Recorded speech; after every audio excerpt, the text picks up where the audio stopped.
That Why do makes you think, and again, I go back to myself, why do you think that being in a situation with an addict that you find yourself you create a boundary, right? Or you think you do.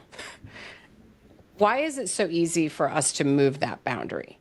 yeah. It's like, and before you know it, it's like you're accepting things that you never in your life would have accepted. Right, right, How right, does right. that happen? Right.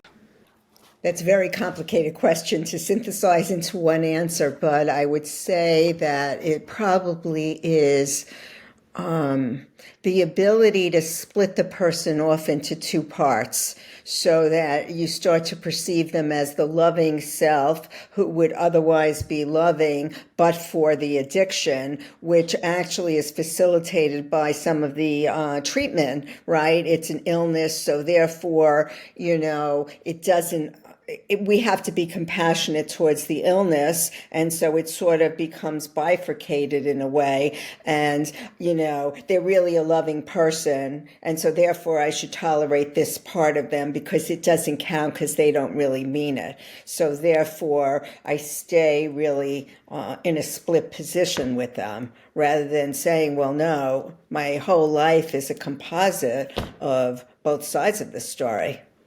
So we excuse the behavior that we normally wouldn't excuse because we're sort of programmed to believe that this is an addiction and this is a disease. And so, as the partners or the family members, we're kind of in this no win.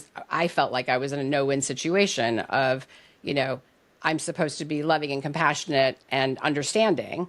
And yet there's all this behavior that I wouldn't tolerate from anybody else. Right, because it's in sickness and in health. And so that definition gets stretched into a place that becomes really untenable for you as the person who loves the addict.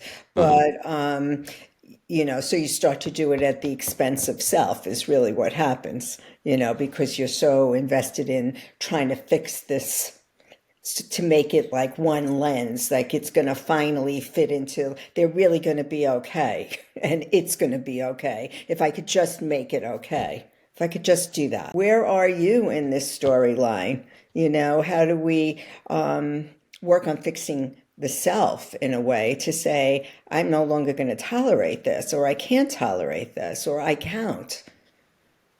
I guess so many of us abandon ourselves, right?